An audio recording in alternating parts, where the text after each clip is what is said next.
today, mm, let me hold on. Give me a second. Let me share this. Okay. So, as you all you aware that this is we have only 2 lectures to complete this course. This is 11th week 11, and we have only 1 week after this week. So, from my end, these 2 weeks I am, because I have covered all the important topics related to the machine learning and some theoretical concept as well. So this week and next week I am trying to do some practicals means like how the production is happening related to the machine learning, right? So where usually how the machine learning people solve the problem, and how they deploy the things, and how they get once they train the model or the related stuff, how they push that to the production. So I will explain those stuff. The reason I am explaining these things is that, so if anyone actually wanted to create a model and push that to the production and get some output, so these 2 sessions are really needed, right? Okay, so uh, Mm, I know this. So some of the things what I am explaining today and the next week might related to some technical stuff, but uh, I am requesting everyone to give your attention. If you found any words which is not related to, which is difficult to understand, so you can ask from me after my lecture hour, so that I will take some time to explain those stuff again, right? So okay, so first thing is that how machine learning flow is starting, right? This is what I wanted to say first is that how people move into the machine learning. That is the only thing, first thing we have to understand, right? As an example, uh, I will explain about this slide a little bit later. So, we should have a problem, right? We should have a problem. Without a problem, we are not doing anything, right? We should have a problem. If we have a money problem, then we are going to do something to earn money. Or if we have some other problem, so based on the problem, we do some actions, right? So we are not attending to do action without a problem, right? So in the machine learning process as well, we should have a problem, right? Then then end of this flow, we will get some output, right? We will get some output. That is, we have a problem here, then we are going to get a solution, right? Solution, right? So in the machine learning process, we do lot of thing in between this. We do lot of thing in between this, right? This is okay. So usually for these processes, we have a lot of people to involve, right? In the machine learning, if we have a problem related to machine learning, kind of data scientist, then we will need some data engineers, then we need some DevOps teams, or uh, the development teams.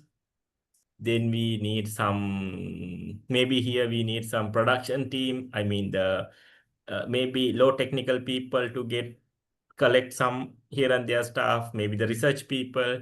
Then we need some production.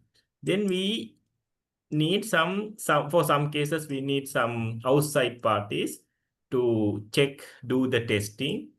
Maybe the A/B testing, or maybe do a real-time testing to check our model or the solution, whether that model is working properly or not, then it will push to the live. Once they put to the live, that is our solution, right? We have the problem, then we have the solution, right? Okay. So today and and and the next week, I will explain about a lot of things. How we can analyze a problem, how we can give the solution, and what are the tools we are usually using, and and which team doing which task. So likewise, I will explain a lot of things. So that then you can get a better understanding of how the machine learning production is happening, right? Okay. So here is the thing, right? So I have a problem. Example, there's a person, he is doing the real estate businesses, right? He has this problem. The problem is that this person is working for a real estate brokerage firm. The sellers often quote an inflated price at the beginning and later come down into a realistic level, right? Then the sales happens, right? The company wanted to build a AI-driven tool that seller can use to predict a fair quote for their property, right? So the idea is that if someone wants to buy a property, right, that person, this model, they need the model that's you at least a predicted price, maybe the range, before they quote the price. Then the seller can quote a price in between this, right? So that is fair for the both side, the buyer as well as the company, right? So otherwise, maybe it will underestimated or it will overestimated, right? To avoid this underestimated or overestimated, they need some AI-driven model to predict some correct prices, maybe the minimum prices and the maximum prices, so that the seller also quote in some prices in between that, and maybe one seller or couple of sellers, then the company can decide what is their value, right? In between. So that is fair for them. So this is the problem this company has, right? So this is the same way. So if you get an data science, the company which give the machine learning, which solve the machine learning problem, they also get this kind of a same kind of a problem, right? So let's try to analyze this problem. And so with this, I will explain couple of the key areas and couple of the way to and couple of tools to solve this kind of a problem, right? Okay, so let's move to the next slide. Okay.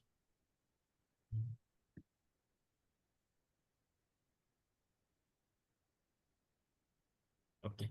So, okay.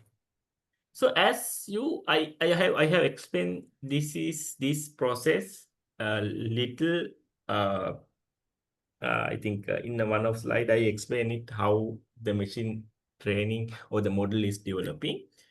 And again, I'm telling this that we have a process. Basically, in that process, we have three steps, right? One is the collection, right? One is the collection part. Then the second step is the training part. Then the third step is the development part, right? These are the main three categories or the three sections. We usually divide the machine learning production flow, right? Collection.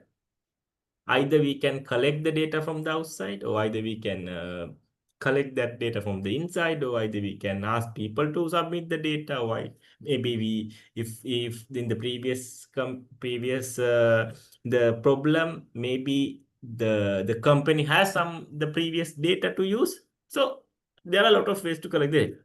Then the training sense, like how the data scientists analyze the problem and do their related work, like what are the algorithm they are using, and what are the how can I tell that? What are the parameters they are using to train the model. So all those the tasks fall under this stage, right? Then the next stage, once done all these experiment, then it's come to the development stage, right?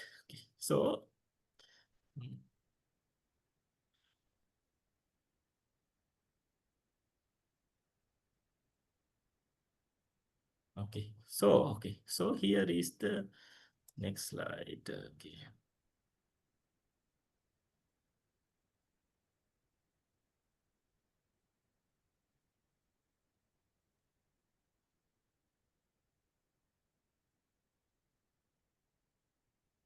Okay, so this is the next slide. Sorry for some delays, because my machine PC is getting stuck when I draw some things, right? Sorry for that. Okay, so I have split it in that initially what in the previous slide what I said is we have the collection part, then we have the uh, training part, then we have the delivery part, right? So in this slide, I try to split it that process further to understand properly, right? So in the collection, I have split it. I have titled this as a discover, right? In this process, what we do is we collect data, then we analyze the data, then we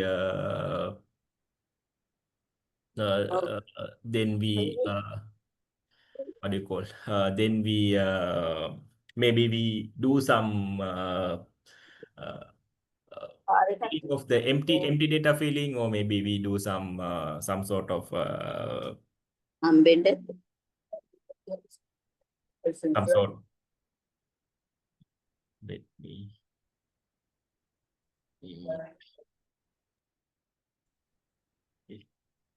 So some of the data augmentation parts. So all those the subtasks fall under this discover part, right?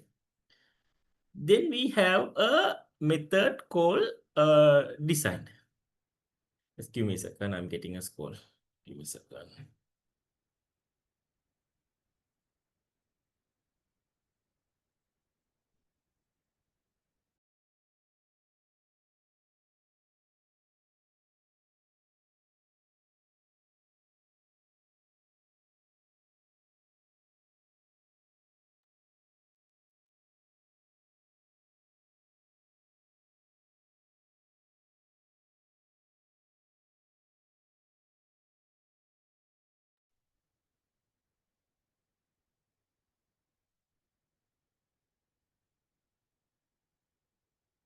Sorry, can you see my screen again?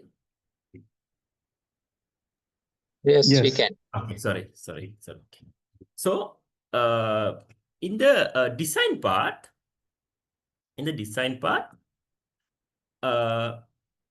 the data scientist usually this collection discovery in the discover stage, the data collection and data analysis and some other stuff will usually involve by the data scientist, right? The data scientist is the person who usually analyze the problem, right?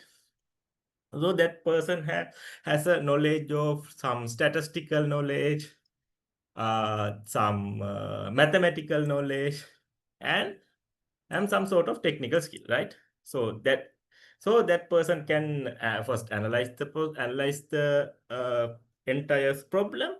Then he or she will decide how they collect the data, and how they what is the approach they are going to give to solve this problem, right? So when it's come to the solution, this is also a job of the either data scientist, also a data engineer. This will be depend on the company to company, or the flow to flow, or maybe the concept to concept, right? But usually either data scientist or the data engineer will it will do this design and the develop the building part, right? The thing is that, so in the building part, the either data scientist or the data engineer do a lot of experiment, right? Example, so they use lot of algorithms, and they use a lot of data collection, data sets, and they use lot of parameters. So this is not a kind of legacy development, so it's need a lot of time to do the experiment and find out the correct suitable model, right? So once they find out some correct, either correct model, or maybe some sort of the development structure, and develop the model, then it will start validating with the existing data, and also with some live data, right? Then they will test the data, test the model with the live data, especially. Then it's moved to the development stage. In this development stage, usually the production engineers or the development teams will get all these the artifacts, or the model, or the some package to, then it's embedded with the user interface, or the some the set of tool to use by the end user. So that, so model is kind of an the hidden part, so it will connect with the user interface, then that the people can start the using the model, right? Then it will go to the live stage. Then based on the live stage, what do you call, the accuracy and the other details, it will again do some, go to the experiment stage, when to do some optimization process. Example, once the model is moved to the live, maybe when they test the model with the what do you call, the test data, they might able to get the 90% accuracy. But once it's moved to the live, maybe accuracy will drop to 80%, right? Then what the data science do is that they get the live data, then they will start checking again the model with the some live data, then they do this process again, then they create some versions of the model, then they will start releasing that, right? That's how the versions are getting updated. Maybe you can see that in the OpenAI there are a couple of versions they have released, and all the software they have start releasing some version. The reason is that they do some the accuracy testing, as well as they optimize their the software, right? So that's how the versions are coming.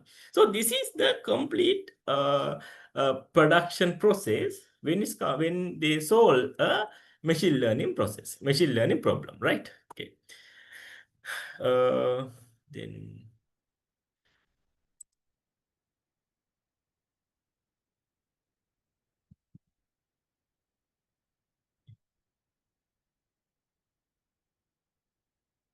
so here I have in the discover stage, I have added couple of slides to each stage to give some better understanding what to explain the exact task or subtask what's which is doing by that the said stage. Right? As an example, in the discover stage, we do identify the data sources, right? Maybe it's outsource, or maybe it's internal data source, or maybe it's a data scraping, or it's identify the data sourcing, right? Then consult expert of the useful data. Okay, so this is also a one of important thing, that is that data scientist is not a expert in the domain. Example, the previous question that is related to the real estate, right? Real estate. But the data scientist is expert in collecting data, analyzing data, and give the insights from the data. He or she is expert in this, but not in the related domain. As an example, if you gave a medical domain question or problem to solve to the company, what company first do is that they get a SME or the subject matter expert to feed some knowledge to the data scientist, right? To feed some knowledge. Some companies will, this process is not, so some companies will not follow this process as it is, but this is the core, or this is the defined way to do some analysis, right? So SME, what do is subject matter expert is, he know about the medical domain, and he knows some sort of knowledge about the machine learning, right? That's how the SME is selecting, right? So SME, if you are selecting, if I am running a company, then I need to find, if I get a problem about the medical domain, what I am doing is that I will get an SME who should have the medical knowledge 100%, not 100%, maybe 60-70%, and that person should have the machine learning knowledge as well, till some extent, at least 10-20%, so that this SME can talk with the medical people who gave the question or the problem, as well as he can feed some data based from the machine learning. The machine learning data based on the technical side to this data scientist, right? So the consult with the expert for useful data is, the consulting an expert is very needed before we start the development works, right? Then we have identified the critical data, whether for some projects we receive some data which we do the experiment in the open way, and some, because in the medical domain, of course, we always use the patient data. So how critical this data? So that data analysis is needed before we start do anything, right? Okay. So then the data scientist, once they done everything of this stage, this subtask, then he moved to this subtask. This subtask is nothing but collecting the algorithm, right? Algorithm is that he or she should do a research of the previous literatures. This is must, right? This is must, because finding the previous work, let's, as an example, if you are going to do X-ray report analysis report or to the machine learning, if you are trying to build that kind of a solution, first what you need to do is you have to do a research about the previous sources or the previous development, right? Then you can get an understand what sort of applications available in the current market, and what are the research done by maybe some researchers or maybe some related people, so that you can get a better understanding.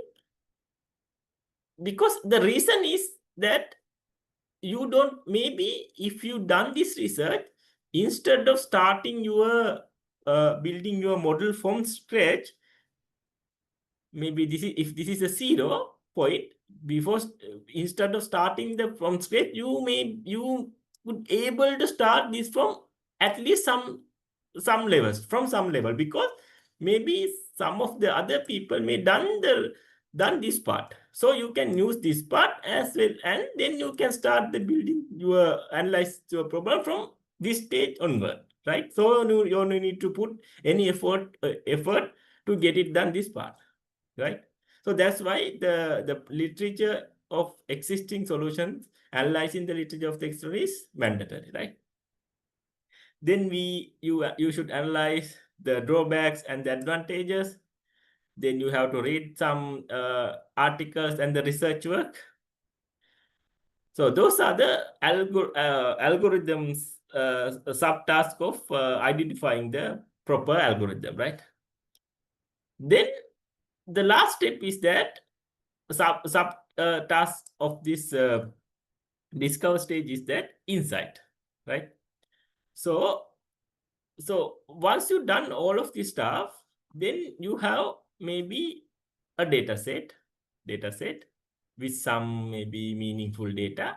Then you have to find out some insight which is relevant to your question, right? Maybe as an example, think that okay, so in the previous example, maybe think that the company who gave this question might have some data set which has some maybe the country and maybe the country and the location and the price of the area, and likewise maybe you may see some sort of relevant data, and also you might see something like the person who buy this maybe the property, or the age of that the person names, maybe.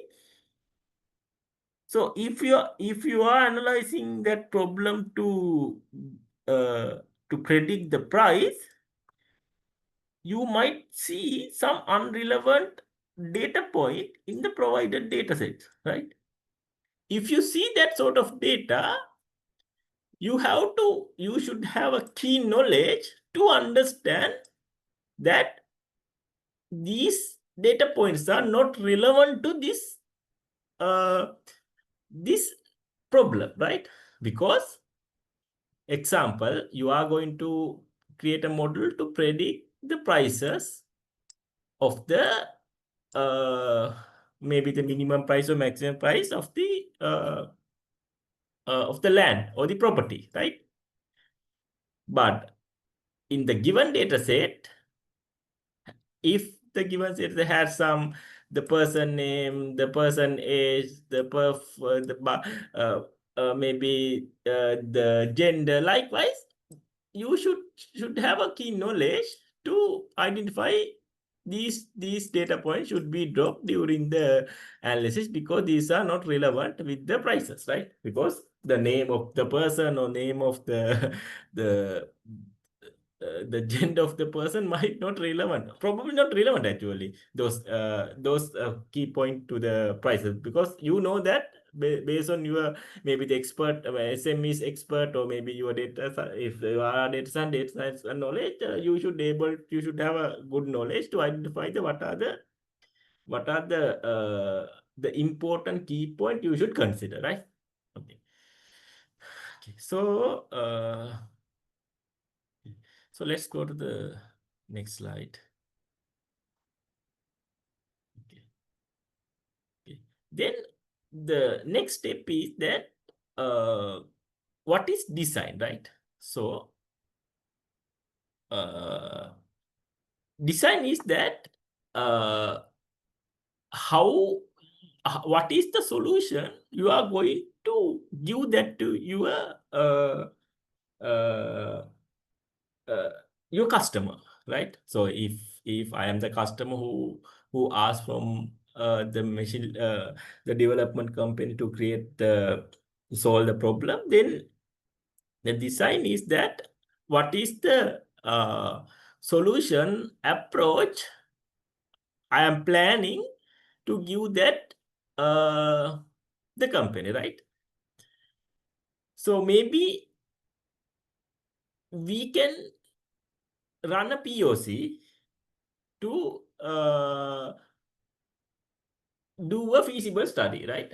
To understand whether the design or the process we are going to follow is correct or not, right? Then in the design stage, we have couple of people involved, right? The machine learning engineer, data science lead, and the project lead, right? So as a machine learning engineer, that person should think about this question. What are the libraries going to use? And what are the algorithm going to use? And what would be the final output, right? That is the machine learning engineer's usual job when it's come to the problem, right? Then the data science lead should think about what is the development environment, right? Then what is the project, maybe architecture or the interaction of the ML work, right? Then what are the retraining frequencies, right? Then maybe the data science lead should think about what are the scope and what are the boundary conditions, right? Sort of thing, the question that data science should ask from himself to do prior to start the solve the problem, right? Then the project lead is responsible for phase execution, maybe first phase, second phase, then have some get some idea with the stakeholders, then the communication and planning, then maybe if budget is involved, and some role and responsibilities, right?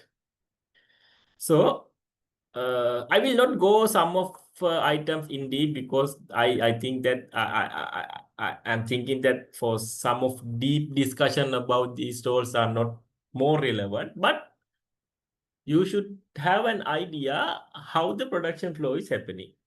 If you have an idea, then you can do your work as well based parallel to that how the companies are doing. So otherwise, if you are going to solve any problem from the machine learn while creating a machine learner, then you will get stuck, right? Okay. Okay. So then I will go to the next slide. Okay. Okay. So I will skip these two part.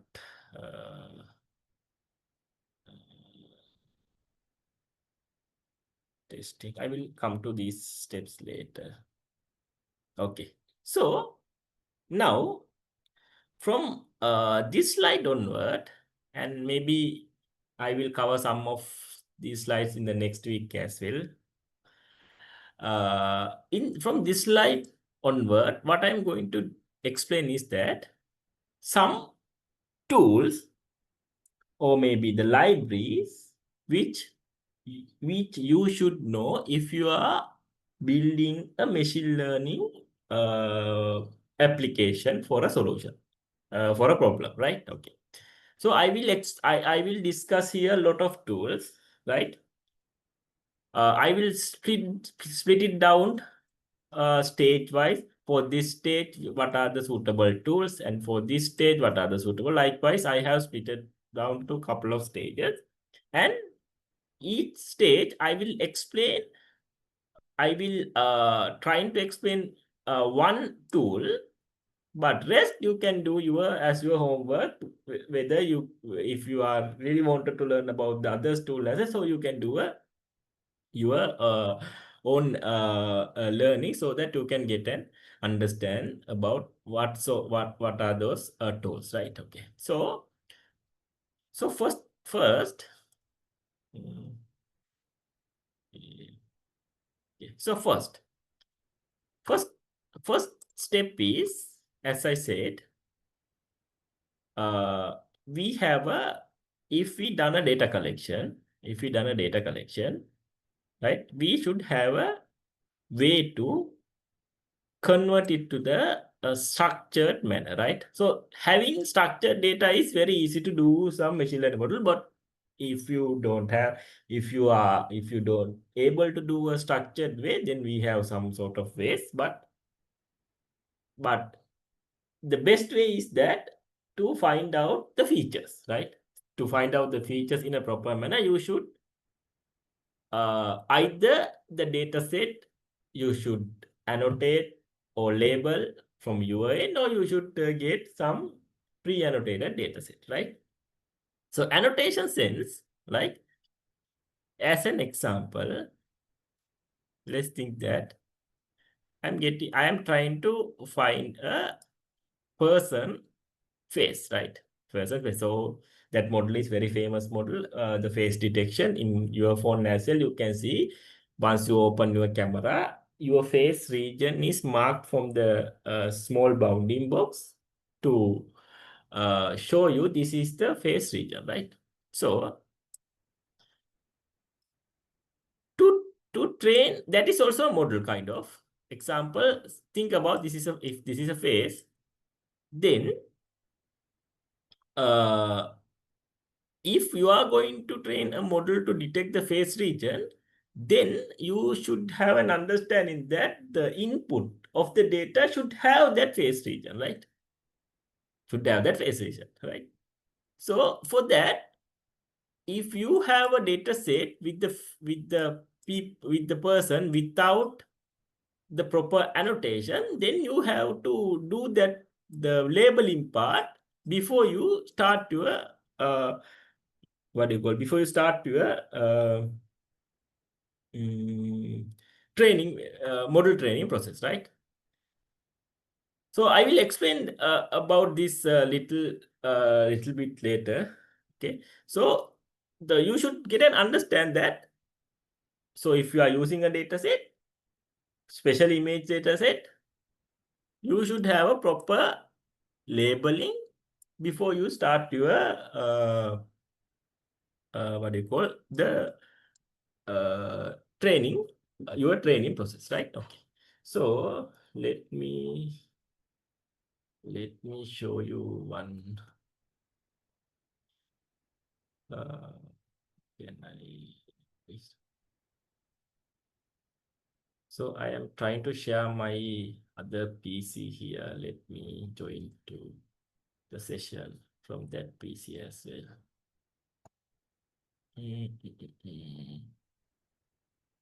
Join here. Okay. Okay. Okay. So let me share the screen.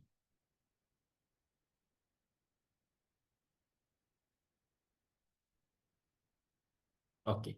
So okay. So can I guess that you can hear me properly. Okay. Here as I showed, so okay, so uh, now I am showing you a small tool which you can freely use for your data annotation project, right? So before you start your data modeling, so first thing you have to do is you have to load your data to any of your data annotation tool. Then you have to do your annotation process, right?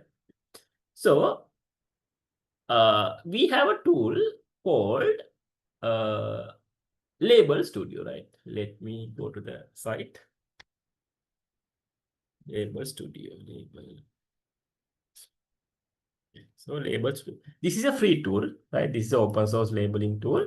There are a lot of tools, right? There are a lot of tools, but the specialty of this label studio is you don't want to, there are two patterns. One is the cloud version and other one is the local version. What you can do is, cloud version is you have to pay before you, that's a kind of an enterprise version. You have to pay and you have to get the access. And we have other version, which is the local version. So if you installed the Python in your PC, then you can simply run this command, so that it will take some time, and then it will install this label studio to a PC, right? So once you've done the installation part, right, I'll probably show you. So now this is evidence for.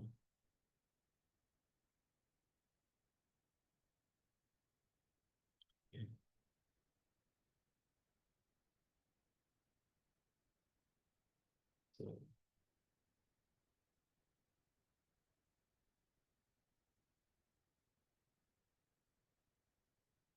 okay, so first you have to, I will run that command again. First you have to install the label studio. Since I have already installed, it will not take some time to install because all the requirements are satisfied. Once I install, then I will run this command. Then the studio will automatically open in your browser, using your browser, right? Let me.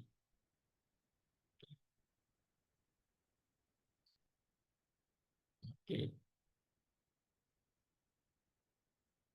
Okay, so you can see it is automatically open. Okay.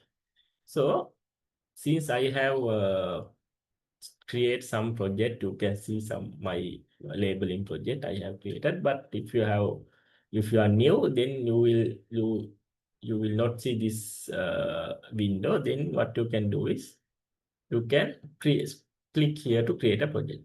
So I will create a small project called annotation project or something, right? So in here you can define a lot of stuff, right? So you can give a description and you can ask some of your colleagues to do the annotation. So that sort of things you can do. But I will not do things. But if you analyze if you wanted to learn more, you can go in the label studio and you can get an understanding. So what I'm going to do is that I will simply create a annotation. So here I am creating a small project, name called the project annotation. Then I'm going to import some data. So I will import some cat images. I will import here 5 cat images. Then, okay, the files uploaded. This uploading is happening to your local drive, not to any of other location. Then what I'm going to save this, right? Then you can see that. Okay, so your project is opening here. So once you click here, hold on. So once you click your project, I will go to the other one.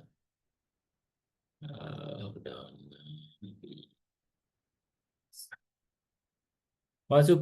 Once you click your project, then you should be able to see the uploaded images into your system, right? Then what you can do is you can simply do your annotation process, right? Example, I will remove it, right? Let me remove some annotation that I have done already. Okay, so maybe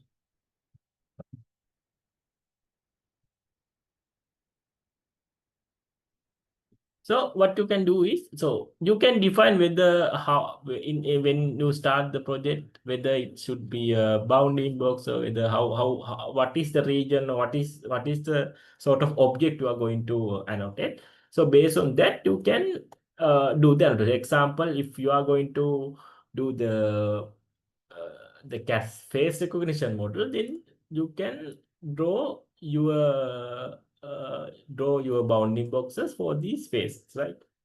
So likewise, you can when you create this project, you can define what sort of annotation you have to do into the images. Then based on that, the project will be created. So then you can do your annotation projects, right? So once you have done, then you can go to the other image. Likewise, you can start annotating, right?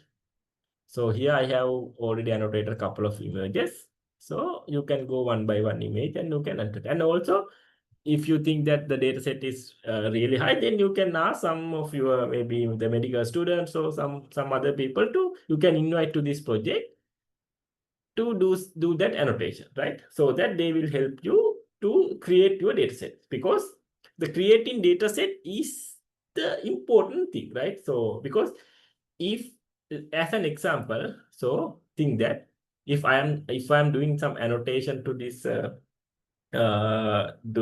this model of identify the cat face, if you see that, you can see this, I have annotated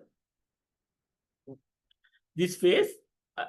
I have did not do the annotation precisely, right? So you can see some gap in between this. So these kind of, you have to very taken care of this kind of stuff, because the ultimately, so once you done the training process, you can see the output also give with the way you have input the data, right? So if you done the annotation properly, then the output will give the better quality. But if you incorrectly annotate some of, maybe if you miss some phases, or if you incorrectly annotated, or if you partially annotated like this, so then the accuracy of the model will be very lower than the using the correctly annotated data. So you have to, because of that, you have to make sure that the annotation or the input data you are providing, you are inserting into your tool is very accurate, right? So here we have in this, once you created the project, you have a lot of things. So once you go to these settings, you can here I saw there is you can use your already trained model as well to do the labeling, so that you can get some help from that as well. And also I see somewhere you can I think here. Okay, so if you go to the organization, you can add people. So you can ask some of your other members also to join to this project. Then they also can help to do some annotation for your projects. Okay. So likewise, you can the first step is like to create a proper data set before you start. Then for that, you can use this kind of any of annotation tool, right? Let me stop sharing my other PC. Let me join again with here. Okay, so likewise, I have mentioned a couple of tools and labeling tools which you can use to do your annotation, right? Okay. The next step is that how you going to store your data. So once you've done the annotation, how you are going to store that data, right? Okay. So I will stop my lecture from here. Then Mahisha will continue, right? So the next week, I will explain, start from here, because we now know the first step, how we can do the annotation. Then the next step is a store. Likewise, there we have a couple of things. Then I will, for all those steps, I will explain what are the some of the tool. Then you can decide whether you are going to use that tool, or whether you are going to select another tool from my list. Or maybe you can do some research in your internet. So the suitable tool you can use, right, when you develop the your machine learning pipeline, right? So I will stop here. Then next week I will start from here so that we can get a better understanding. I will give a recap here as well. Then I will start from here so that we can discuss until end of the machine learning model development. So yeah, that's all for today. I can see maybe the question, what is the difference between the tools and the libraries? Okay, so the tools are, okay, in a simple term, tool is something the people can the tools has a user interface, a UI, so the people can do their work to that. Because it's as a user interface, then whatever the thing, example, if you get a word is a tool, right? Word is a software, word is tool, right? It has an interface. You can do whatever the thing you need to do, right?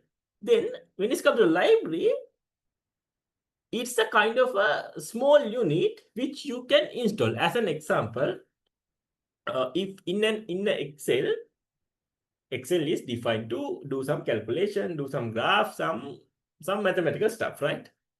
As an example, if you wanted to get the data scraped from the internet and upload that to the proper view get a proper view in the Excel, you have some libraries to install, right? So the library is defined to get it done a smaller part, right? Smaller part. It support the main software to get it done their work, right? So in a nutshell, tool is the bigger part, right? Right part, which a combination of the libraries, right? Which a combination of the libraries. So the tool cannot do their stuff alone without the libraries, right? So always tool is defined a combination of the libraries, right? And also if you wanted to do something else apart from the libraries which used to create that tool, then you have some capability to install some other libraries as well, right? That's how the example in the Python, when you're installing install the Python in your PC, it has some specific library already installed, right? But if you are wanted to do some maybe the data analysis process or some machine learning processes, there are some certain libraries you have to install, right? So in a nutshell, tool is a combination of the libraries. Then library is a small part to build to do some additional tasks or to support the tools, right? Yeah, I guess that's all for today from my side. So Maisha, I think you can start your part. So in between, if you have any further question, you can put on chat. Then I can answer for those questions as well. Maisha, you. Thank you, Siloshan. Okay. Let me share my screen. Okay. As you ask about the question, what is a tool? I'll show you a tool. So this is a tool which will help medical doctors to diagnose their patient. We can say that because I'm not talking about how capable this tool is, but I have created a very basic level tool for you to demonstrate one of the functionality that you are asking about. That is whether we can dictate our input to a tool. So, so far I have explained about large language models most of the time, but I have shown you how to give a textual text input, but not a voice input. So I remember, I think Dr. Nayana asked several times about this question, whether we can dictate our input. So we specifically don't mention about the voice input, but we can easily integrate a voice input as voice input to the tools that we are creating. So, so this is the tool that I'm going to show you. As Siloshan explained very well, in order to build this tool, I have used some libraries. So I'll show it later. When I show my code base, I'll show what is a library. Okay, then let me demonstrate this one first. Before that, I want to enable sharing computer sound. Okay, here I'll click on record. Then I can give a voice input. So I am going to give, I am going to tell this tool that I have some kind of illness. So I am going to get some um, output like what is the reason for that. So let me do that. So I'll click to record and then, hi, I have fever for 3 days. Can you tell me the cause for my fever? So I stopped recording.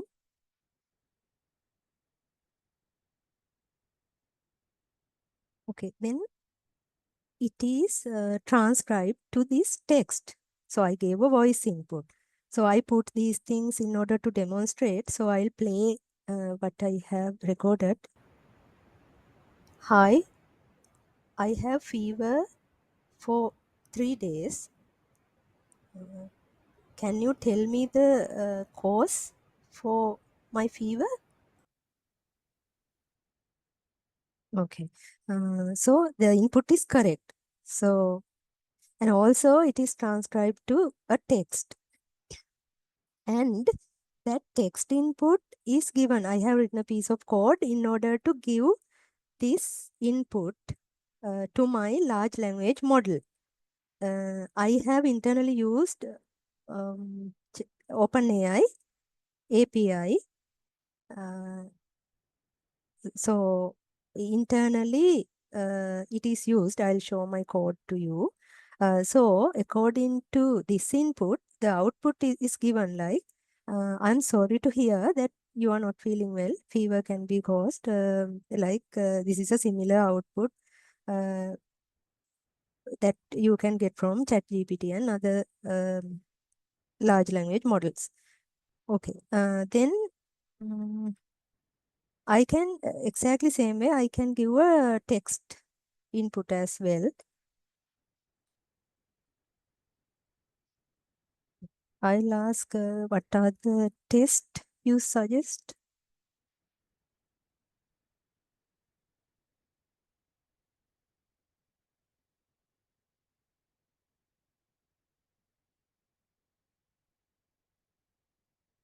So it'll give the output like you have to do blood test and this type of test. Anyway, so both of those inputs are recognized.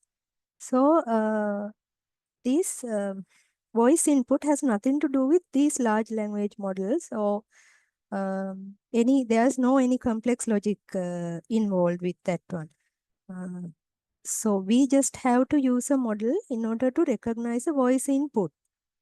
And then we can give it as an input to our tool. So we can use, if you are building any application, then you can just add this part and get the voice input. So it's not a difficult thing. So let me show you the code quickly.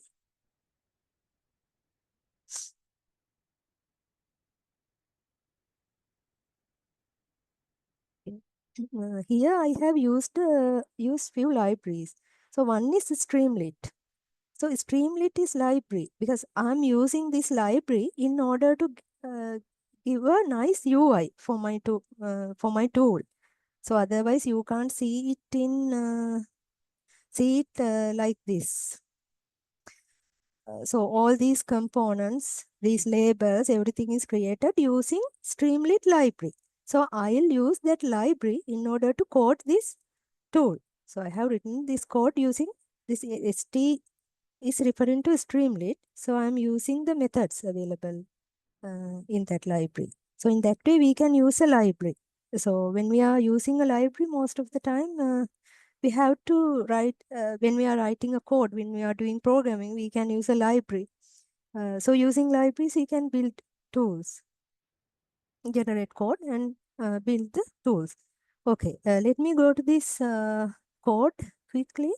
So here I have used an audio recorder provided by Streamlit. So this is using this audio recorder. First of all, it will record my voice input. Then the recorded file will be there. It will be an input to the live model I use called Whisper. Show it to. So using Whisper, I have do the transcription for that voice audio input. So first of all, the audio file will be created, and then that audio file will be used to generate the transcription. So the model which is provided by OpenAPI called Whisper is used to create this simple tool. So that is nothing much. So we just have to use some, there's not only Whisper, there may be any other models that you can use, but OpenAI is provided Whisper. So I use that one. That's why I have used OpenAI here. So I have already created an account in OpenAI, and I have created the keys. I have shown it to you before. So because of that reason, I can use that API in my programs. Okay. The rest of the things, there is nothing important because you know these things. After converting it to a text, then it will be passed to the model, large language model that I am using. That is GPT 3.5 Turbo. Using that model, I got the output. So it analyzed my input and gave, I asked it to behave as an assistant, medical assistant. Then it gave me the response like that. Okay. That is not my main topic today.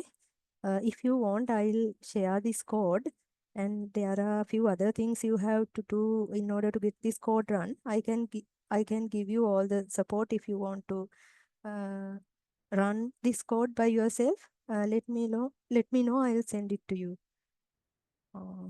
Right. Let me move to my slides. My main topic is also something related to a question asked by Dr. Duminder, but it might not be the exact thing. But let me explain. This is, since this is a good use case that I can demonstrate to you. I have selected this one.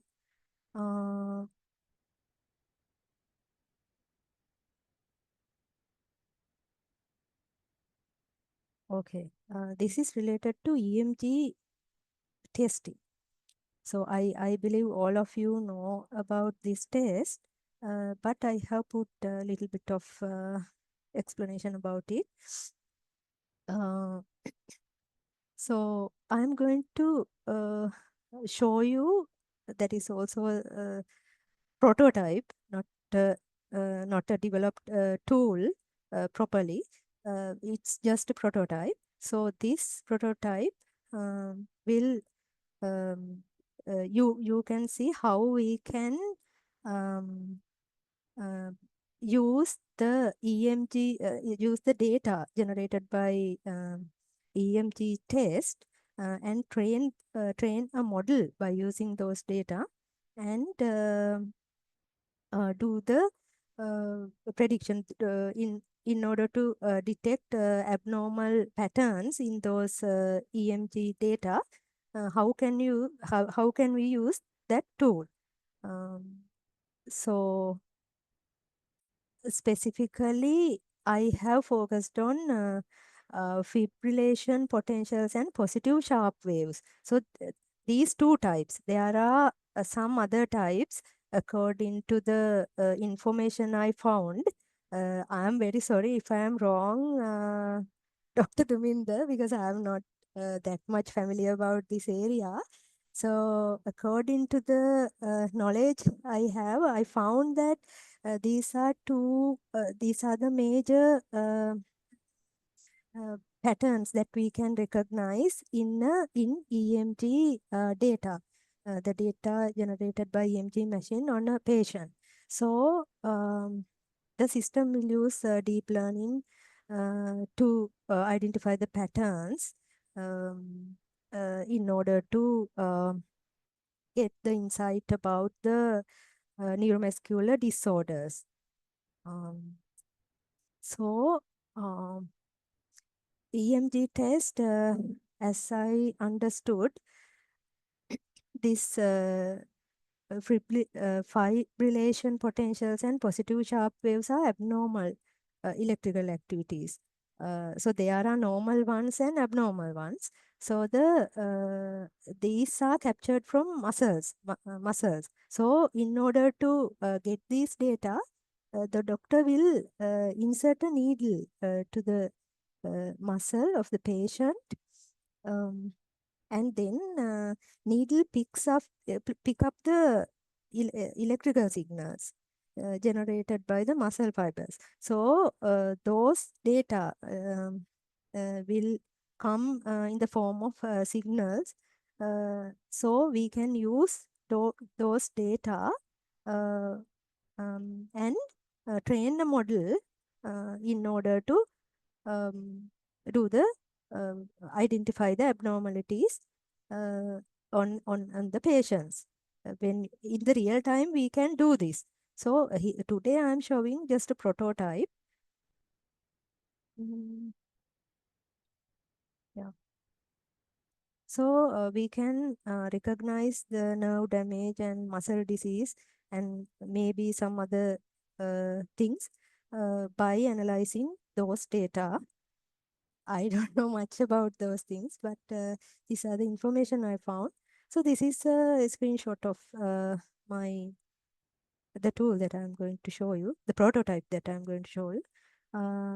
So when I was executing this, I detected this result. So I put a screenshot of it. Let me first show you the tool. Okay.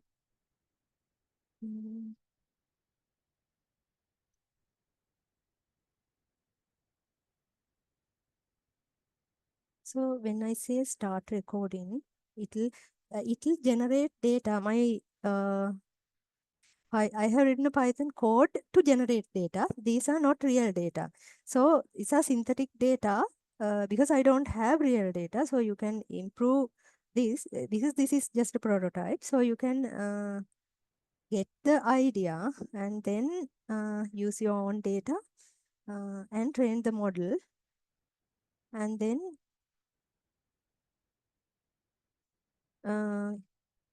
create a proper application.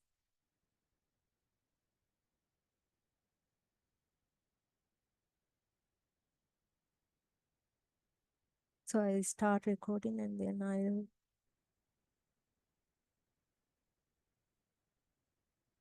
I don't know how long it has to be run. Let me stop. I stop recording and then I click on analyze. but it says no abnormalities detected because this data is generated randomly, because this is a random input that I am giving. It's same as like we have inserted a needle to the patient and getting these data to the screen. So in the screen, we will see something like that. So if there are abnormalities, we can see. So I think doctors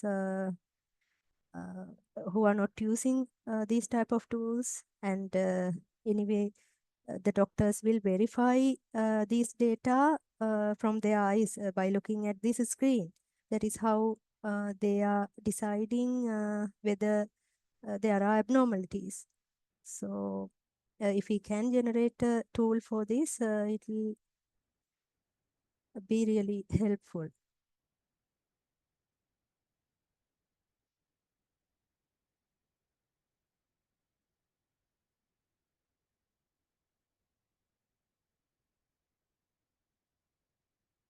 Okay, it now a AI detection says abnormal activity detected.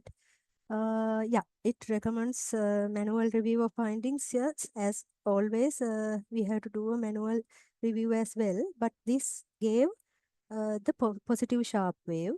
Two positive sharp waves are shown. So two total detections are there. Two positive sharp waves. Sometimes the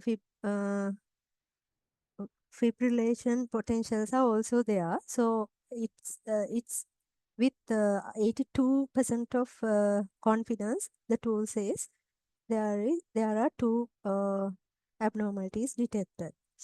Um, this is this yeah, that is all about this prototype. So in order to I'll show you how I have created this prototype. So there is a code that I have to show you, but the code is a little bit complex. So I'll anyway explain as I can. Okay, so it is left deltoid is analyzed. So I think that is the shoulder.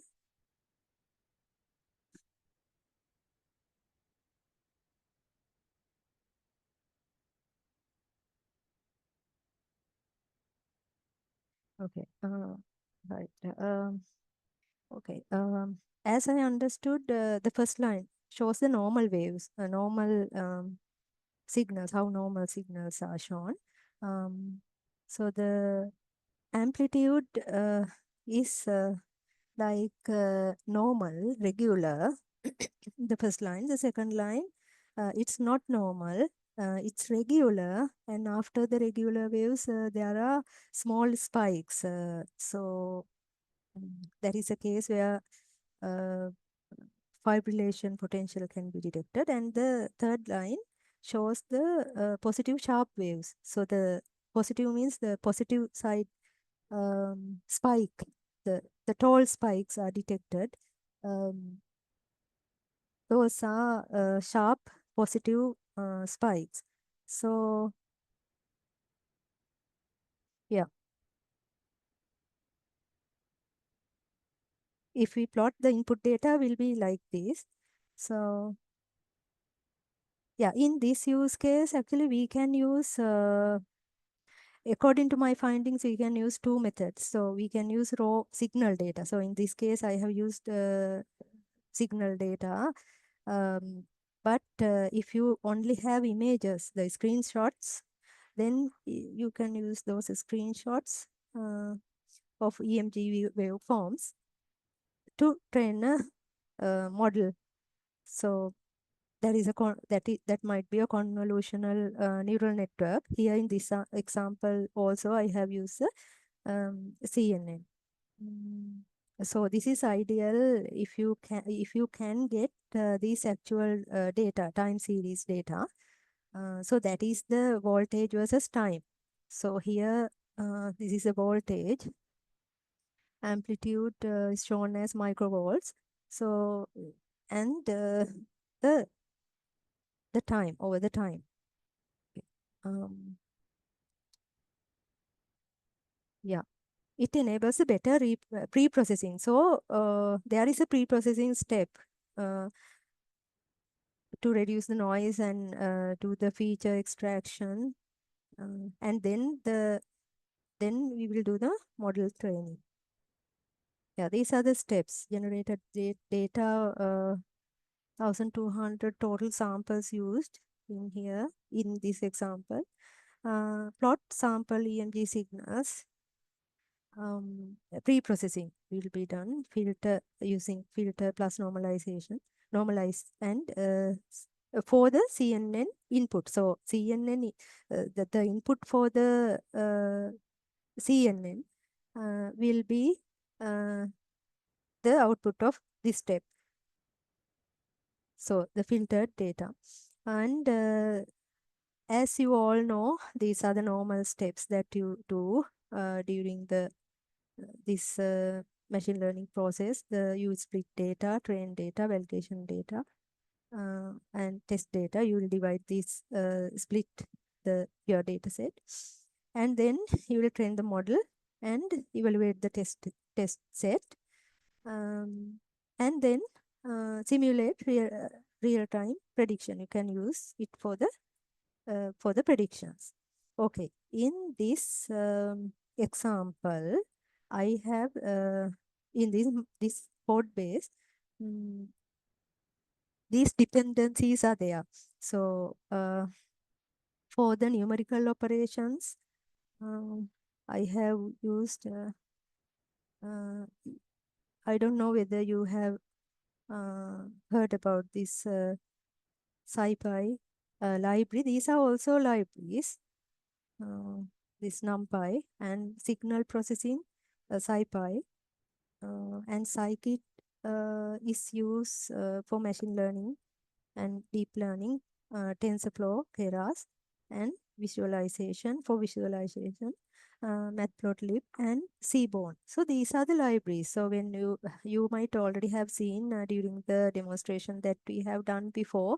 So you have seen many Python codes that we have demonstrated. So at the very beginning of the course, we specify the dependencies. So most of the libraries we specify at the top of our script. So those are the libraries. So we will use these libraries in order to create that type of tool.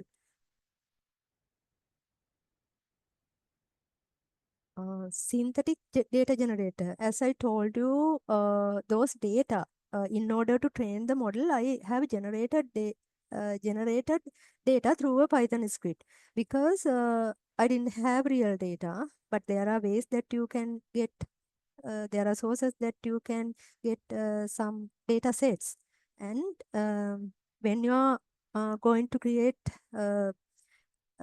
your app, then I believe that you have your data sets already with you, since you already use EMG machine. If you are related to this area. So anyway, those data you can use to train your models. So before using those data, as Siloshan explained, so we have to do certain things like you have to label those data. Let me explain it in my next slide. So in this prototype, I have labeled this data in 3 forms, like normal data, fibrillation data, positive sharp waves. So these samples are labeled by using these 3, because in order to train a model, when we have to annotate data, as Siloshan explained well. So he has shown you how to annotate data in case of annotating images, how to do those annotations. So medical image related to medical images. But same way, these data also you have to annotate. Then only we can train the model, because then the model will understand these patterns. So these are the patterns. So yeah, when generating the synthetic data in this script, these type of data is generated. So normal EMG data and fibrillation data and positive sharp waves.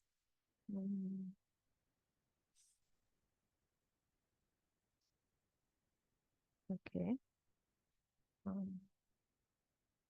Okay. So here, when we consider about these signal data, so this is not as we always talk about text input or image input. So these we have to, in these signals we have to remove the we have to do certain things in order to prepare data in order to feed it to our model. So we have to do filtering. So I have mentioned these things in very high level. So this process we have to do carefully, and we have to do a lot of things. So that's why I told you that is just a prototype. So these steps we have to handle carefully, and we have to have kind of experts from both sides, from technical sides and from the medical domain, in order to do this task. So I believe the tool, if you are going to create a application or a tool, it should be come as a result of those combination. Like there should be a one who can technically analyze this, as I think Siloshan explained that part very well. The team, how we are going to build an application like that, the team structure and all, who are the experts involved. So like that, the technical part, and also the doctor, an expert in this field, have to verify these data, and also the requirement has to be thoroughly analyzed uh, by everyone. So I think the involvement of the medical professional or the medical expert is also a mandatory part. So this one I just created for the demonstration. So during the filtering, the pre-processing part, during the filtering, you have to remove the noise and keep only the relevant frequency components. So when we consider signal data like that, we have to do that. So there are things called band pass and notch to clean signals. So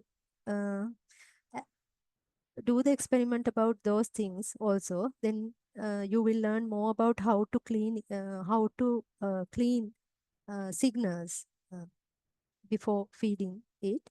So, and also feature extraction. Feature extraction transforms raw signals into measurable characteristics that can help a machine learning model to understand, to distinguish between different types of muscle activity, like normal versus abnormal ones. So with the raw data, we cannot do that. And then prepare data for the convolutional neural network input. And then traditional machine learning using feature vectors. Classifier. So build, train, and evaluate deep learning model. Those are the steps involved. And two architectures are used. Convolutional neural network, that is what we call CNN, and LSTM. So see, if you talk about CNN, that is a model that we used in case of images, and also in the time series and signals like data. So that's why the CNN is selected here. And LSTM meaning long short-term memory network. So that also better to learn from signal data and time series. So that can also be used and then the training, and then the predict and evaluate. Yeah, those are the steps comes under the classifier. And as a summary, this script will generate labeled synthetic data, EMG signals, with abnormalities. So in this piece of script, we'll have included the signals of these two types of abnormalities plus normal data. So those are labeled. The labeling part also done by the script. And then pre-process signals, and then extract features, and then train the model, evaluate the classification performance, and simulate real-time classification and visualize the data. Okay, before goes to that section, let me quickly show you.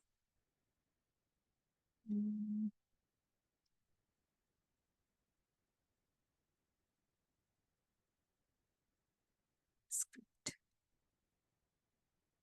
So yeah, this is the script, Python script. So I can send it to you if you want to do experiment with it. So you can just, as I told you before, you can just upload it as a notebook and analyze, and you can execute this perfectly. And then you will see all the plotting charts and all. So since Siloshan has already explained about these things, I'm not going to explain the code, but the same way he has shown you in here also, when you execute, you can see the entire process, all the steps that you have to perform. Okay, here, yeah, I have, first of all, I have installed the required libraries, as I told you, the Seaborn, Scikit, scikit-learn, and TensorFlow, Matplotlib, and NumPy. Okay, this is the EMG data generator. So in order to generate data, that part will be done by this script. So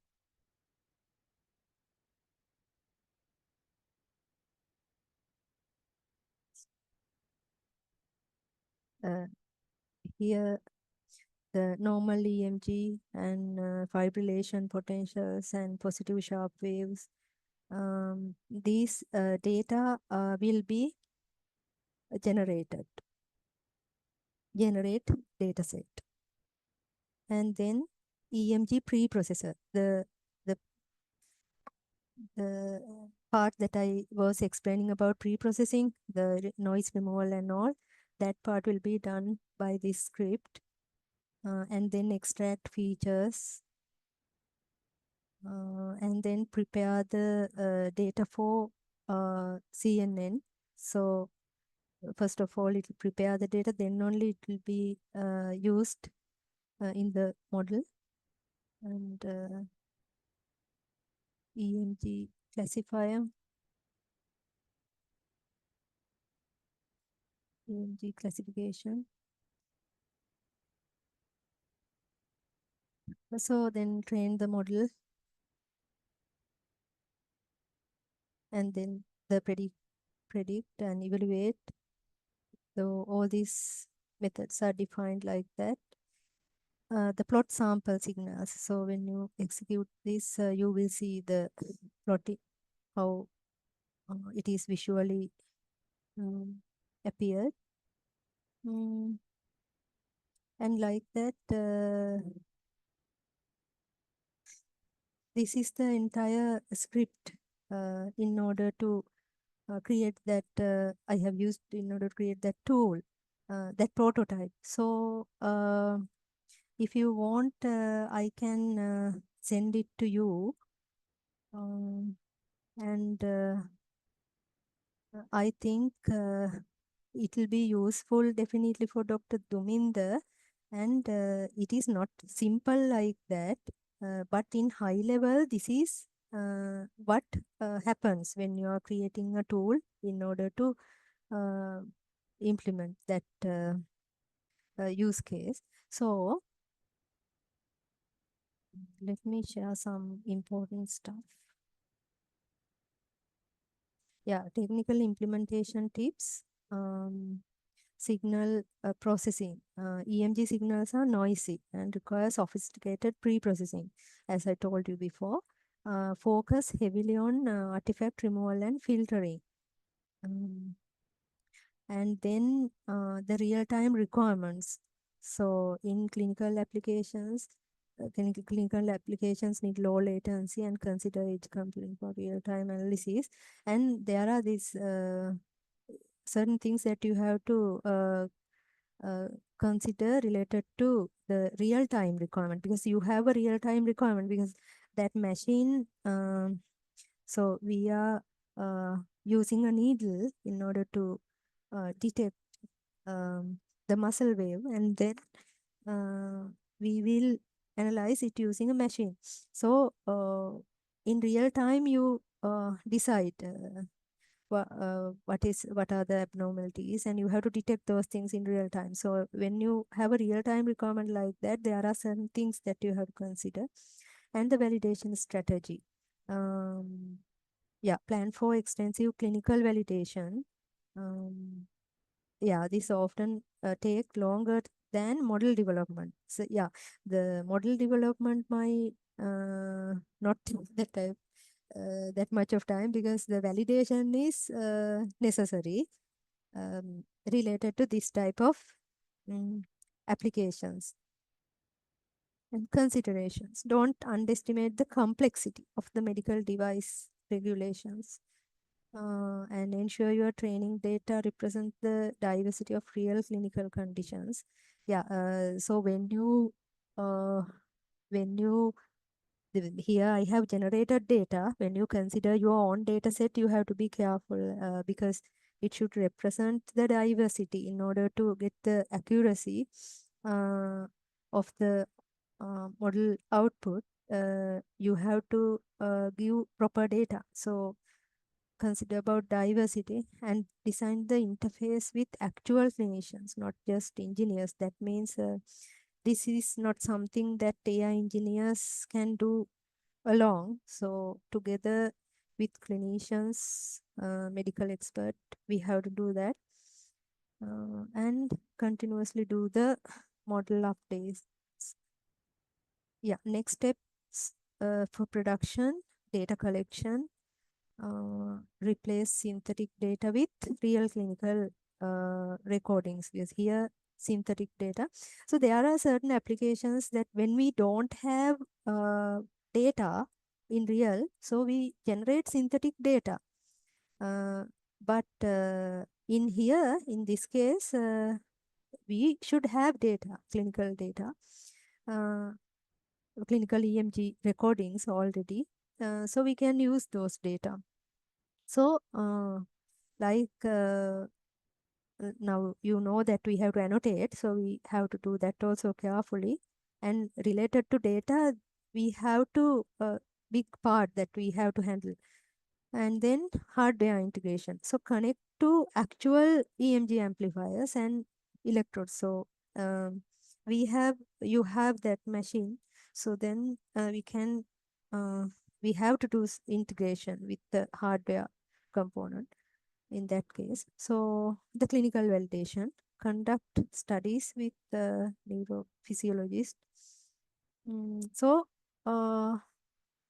that is also a very important thing. Even though we uh, create this application, we have to always validate. That also plays a huge role, because without validation, we can't accept those kind of applications. Here in my prototype, it shows that there is 80% accuracy. So in that way, it is not enough. So we have to do a proper validation.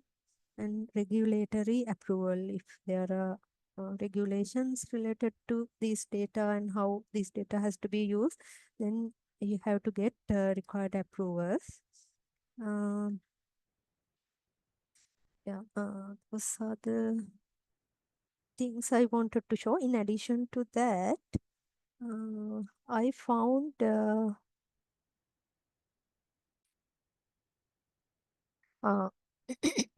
let me share this URL. Earlier I told you about Whisper. If you want to find more about it, go to this.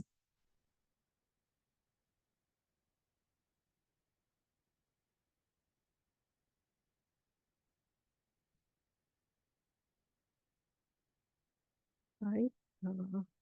And yeah, I found this site. This is Neurosense AI. I saw someone has already created a similar application. There can be many, but I found this. If you want to know more about this area, you can contact these people and ask for a demonstration. So there are no nothing available for me to set up for you to demonstrate because they are not giving it out. So the only way we can do is sending a message for them and ask about it. But I think this also a good tool which can analyze these type of data.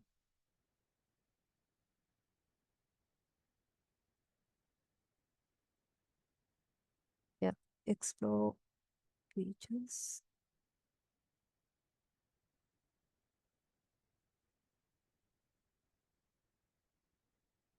Okay.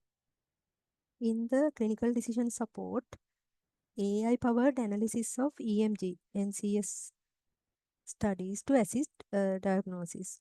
Our clinical decision support system leverages advanced AI algorithms to analyze EMG waveforms in real time, providing immediate insights.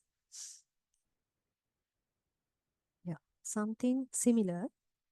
So it does real time waveform analysis. And also they have integration, they are doing integration with those type of machines. There can be various type of machines which can be used for this. So they have the integration support as well. Pattern recognition for common conditions and report generation.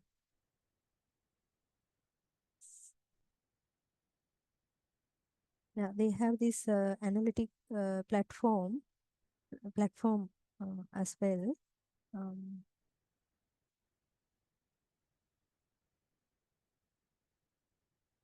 And also clinical research support and comprehensive reporting. Yeah. Yeah, in their implementation process, they do a initial assessment and custom configuration, training programs, and ongoing support. And I think it's if you ask to schedule a demo, then you have to contact.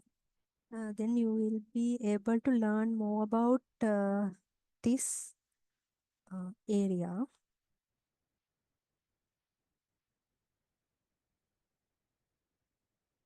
Yeah.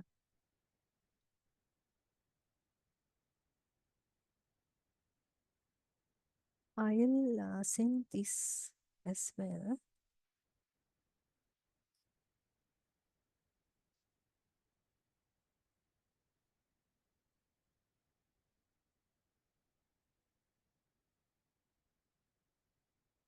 Okay. And Siloshan explained about, thank you, Dr. Duminder. Siloshan explained you that when we want to do this kind of application, you have to have data. You have to think about data, and also you have to research on the areas. So here actually I also I found certain information about, there are a lot of articles, research papers related to this. So before doing the session, I also went through these information because I had no clue about this area, because this is bit specific even in the medical domain. So there are a lot of articles and papers have written based on this topic. So people have done more researches. And also I found some data sources also.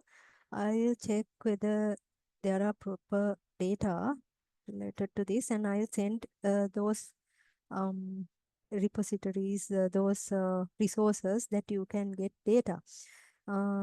Find some sample data. Initially, when you do application, you can those data sets in order to train your model and see how it works. But it was hard to find data sets related to EMG testing, EMG signals. But so far, the sources I have found so far, I'll share with you. Yeah, and also these articles I have found, I'll share. And this is the only site I found that type of tool.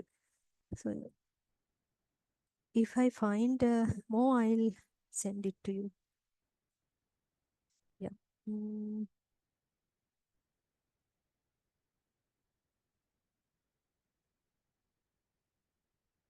Okay. And I think that's all for today's session. Before wind up the session, let me quickly show you something. So you might already have seen that many times. Yeah. When you use ChatGPT, you see this dictate icon here. So you can always give your voice, your input as a voice. So there are the other large language models also, like you can give the voice input. So try this out. I tried this. So this is a very good tool. We usually don't use this one, but we can get a lot of things done if you find this dictate feature in the large language models that you are using. So use that feature also, and also try the example that I have done, and try to create that feature by yourself. Creating a chatbot like this is nothing, so you can get it done by a couple of codes, because the large language models are already available for you to use. So within your code, you just have to use the model, specify the model. Additionally, you can put this one, and you can create an app by yourself. It's not a big thing. So because we are not going to train anything, train a model, or we don't have to have any data for that. So in your day-to-day activities, it will be very useful for you if you put this kind of feature in the apps that you want to use. All right, that's all for today. Yeah, next week, I think I'll be able to introduce a tool, some interesting tool next week. Yeah, so this is all for today. I think you learned something useful. I don't know whether I'm very fast, because I went fast because we were running out of the time today. If you have any questions related to this one, let me know, because I am also doing experiments. So I'm also not perfect. So I'm also learning. So in the medical area also, I don't know into that depth. the things. So I'm doing my research, and at the same time I'm trying to give examples from that area, so that you can understand it. I really appreciate if you can give your input for these things.